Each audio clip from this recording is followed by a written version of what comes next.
Your dog bothers me. It's supposed to bother people. Put him in there, please.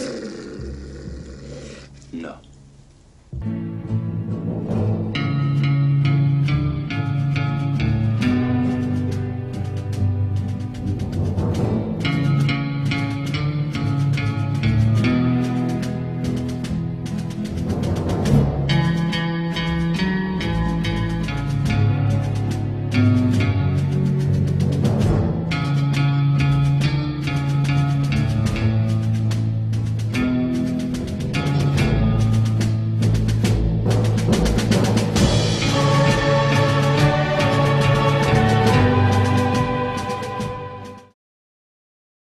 Hey, this is Patrick with Mad Bros Media.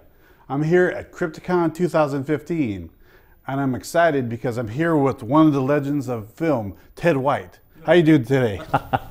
Thank you so much for that legend part. Well, you've worked with a lot of legends, and pretty much you're like the shadow guy, but you've actually been in a lot of films, correct? I have.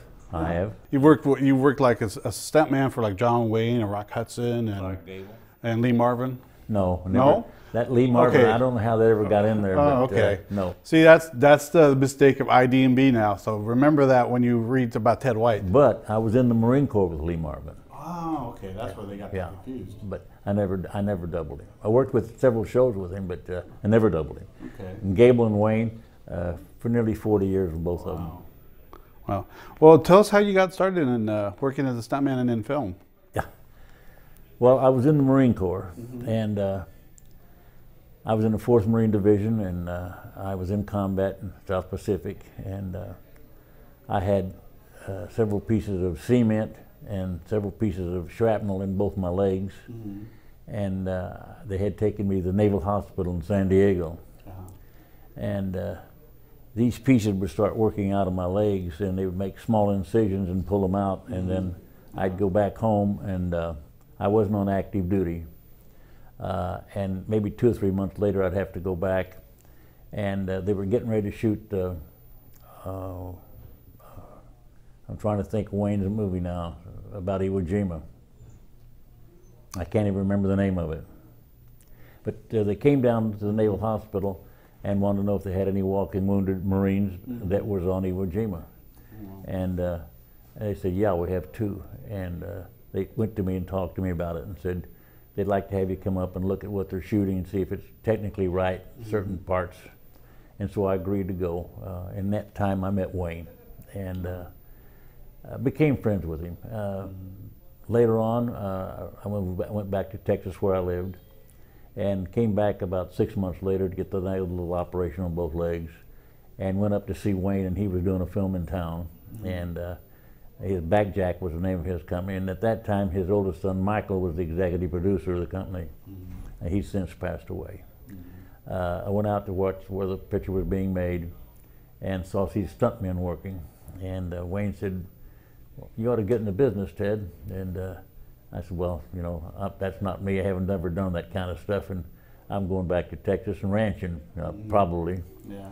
But I watched these stuntmen with horses and falling off horses and roofs and different stuff. And the guys came over and started talking to me because a couple of them had been in the service. And I said, what do you guys get paid for that kind of stuff? When I started hearing the amounts of money, I said, well, that's really interesting, you know. It makes the guy stop and think about it. Yeah. That was the beginning. I went back to Texas and resigned my commission and moved to California, and went to a friend of mine who owned a Lincoln Mercury agency. And I had never sold a car in my life. And he said, well, I'll put you in the used car department and we'll teach you a few things about it. And I was married then and had a couple of kids. And I worked for him about 5 months, and a stuntman came in and bought a car. And he kept coming back, became friends with him, and he was making a picture at Warner Brothers. And he said, come on over and watch. And I went over and watched him. And the first assistant name was Howard Koch, who later became the president of Paramount Studios. And he was only a first assistant then. And the scene was a cowboy rides up, ropes a guy on a porch, and jerks him off the porch. He rode up missed him with a rope. The guy's standing still. He rode up 5 times and missed him. And so this friend of mine, I was standing there, I said, that's ridiculous. That's the easiest shot in the world to do. We catch him running cattle. He said, you could do that? And I said, yeah, that's a simple shot. So he went over and told Howard Koch, he said, see the guy in the suit? He said, he can do that. So Koch came over to me and he said, you really know how to do that? And I said, yeah, I grew up on a ranch. You know, he said, take him down, get wardrobe on him, I'll Taft-Hartle him, bring him in right now. 20 minutes later I was down and readjusted the stirrups on the horse, got on. I like to kill the poor guy on the story. I roped him and dialed him just like I would a steer. I jerked him 6 feet in the air and he hit the ground screaming. And so that was the beginning. Wow. Yeah, and then the very first picture that I worked with Wayne on was in 1957, was a movie called Rio Bravo. Oh, wow. And that was the beginning. With Dean Martin, Ricky Nelson, and Walter Brennan. Yeah. I've seen it many times, really good. And Ward Bond, and Angie Dickinson. Angie Dickinson, yeah. You know, we had a big cast. Claude Akins was in that also. And I can't remember the other guy's name, the Heavy. No, that's been a long time ago. Yeah, it's still a class of movies. Yeah. What movie did you work with Stuntman for Rick Hudson? Oh my God, I worked with Hudson. I only doubled him a couple of times. He had a regular stunt double. Did you work with him in Giant?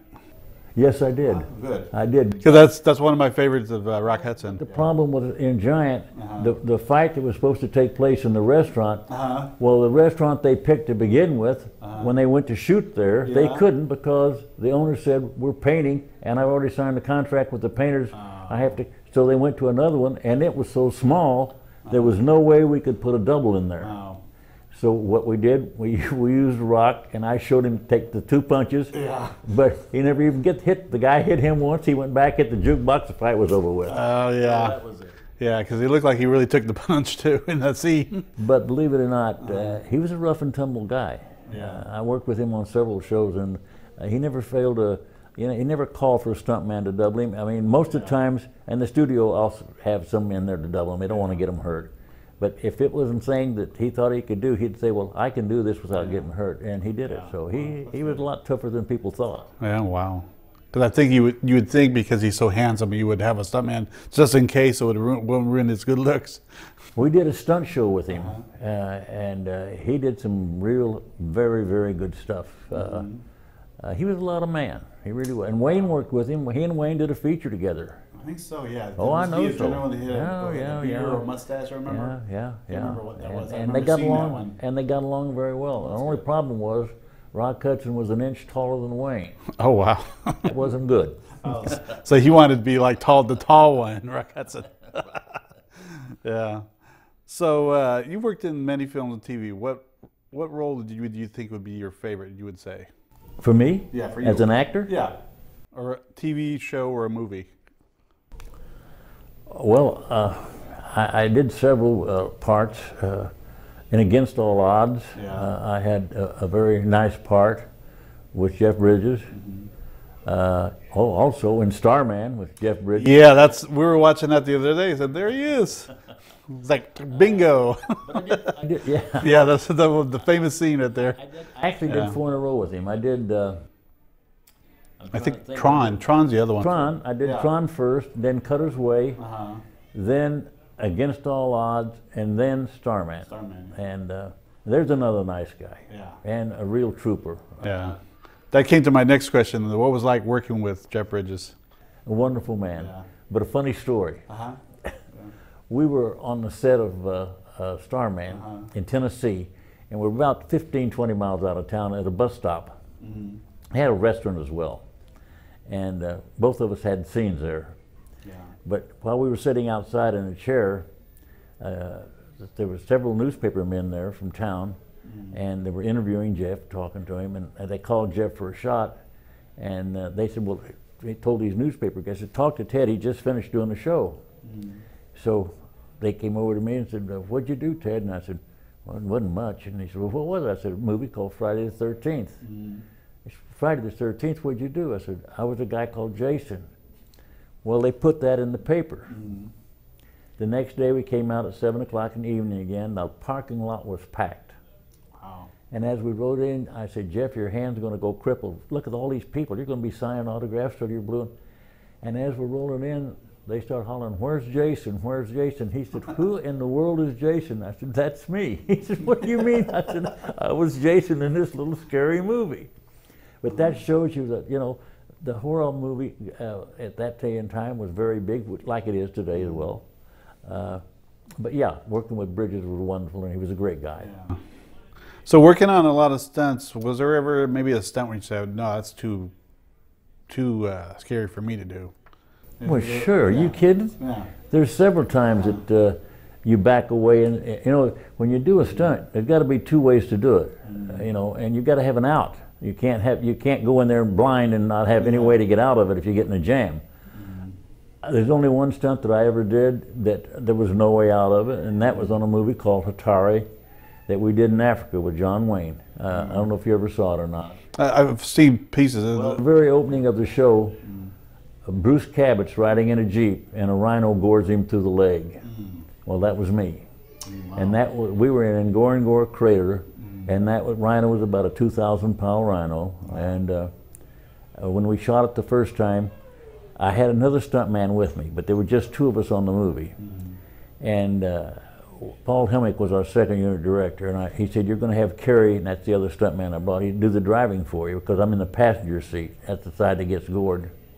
And I said, no, if something happens and both of us get hurt, what's the company going to do? You're going to have any stunt guys here, and you know, you're going to shut down till you get them over here from Hollywood? I said, I'll use one of the white hunters. All he has to do is turn the steering wheel one way. That's it. And I said, he can do that, I know. So I picked one out, and I schooled him. I said, now when the rhino comes in, when I holler him out, just turn the steering wheel to the right, because I'm on the left-hand side of the Jeep. That's the side he's coming from. And the horn has to go by my leg.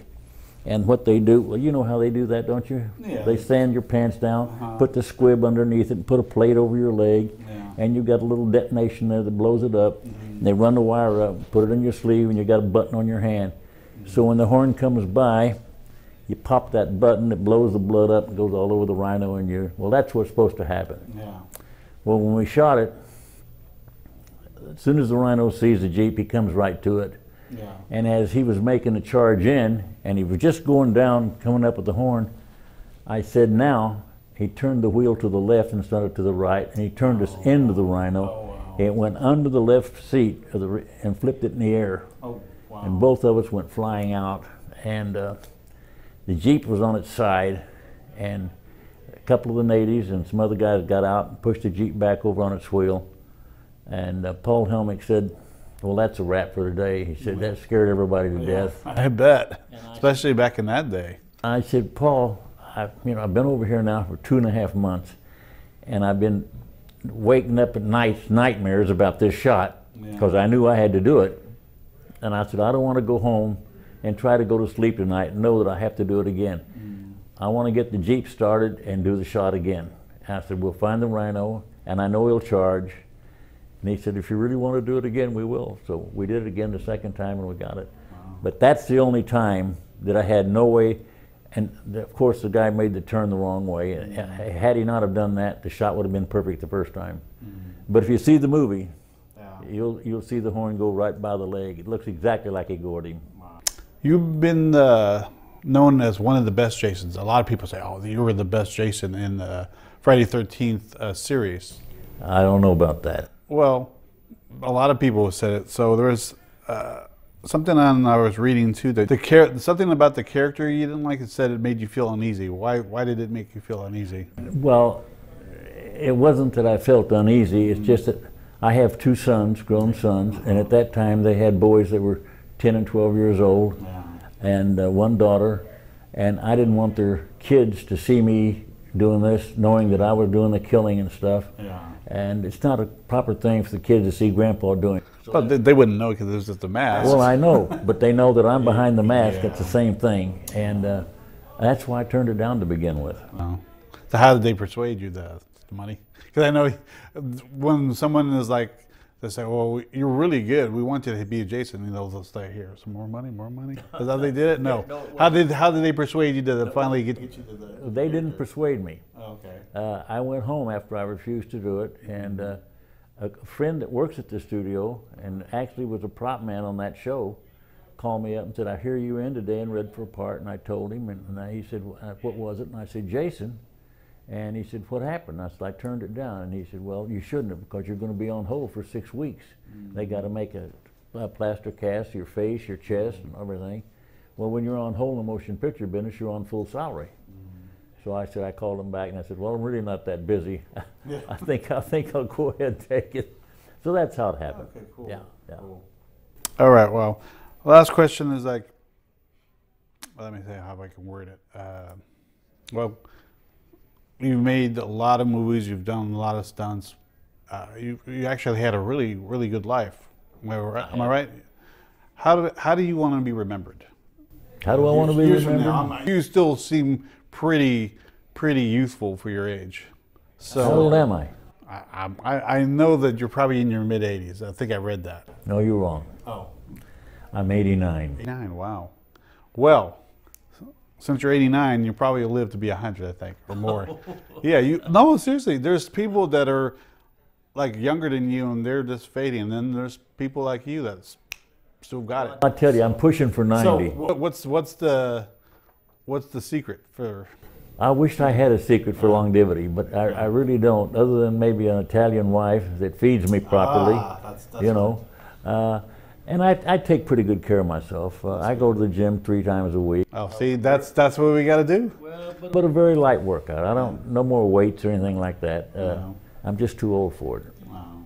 Would you do swimming, walking? I do a little walking, a couple of miles, 2 or 3 times a week. I always say walking is like the best thing for you. I wish it was that, but I get awfully tired of walking in the same neighborhood. But I do it. Cool. So, I'm going back to the question, how does Ted White want to be remembered? I'd like to be remembered this way. I chose my profession. I lived with it, I loved it, and I wouldn't change it for anything in the world. And I'm very proud of what I've done. All right. Well, we're very proud that you came on our show, and we're very honored.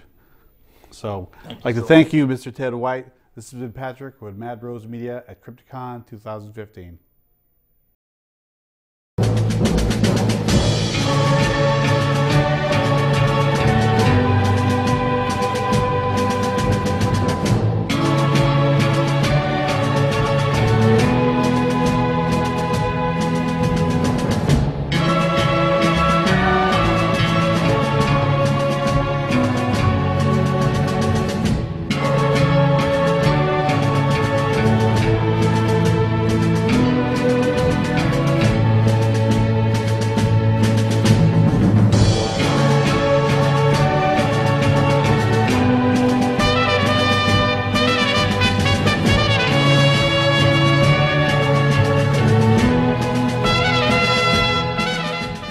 Bingo.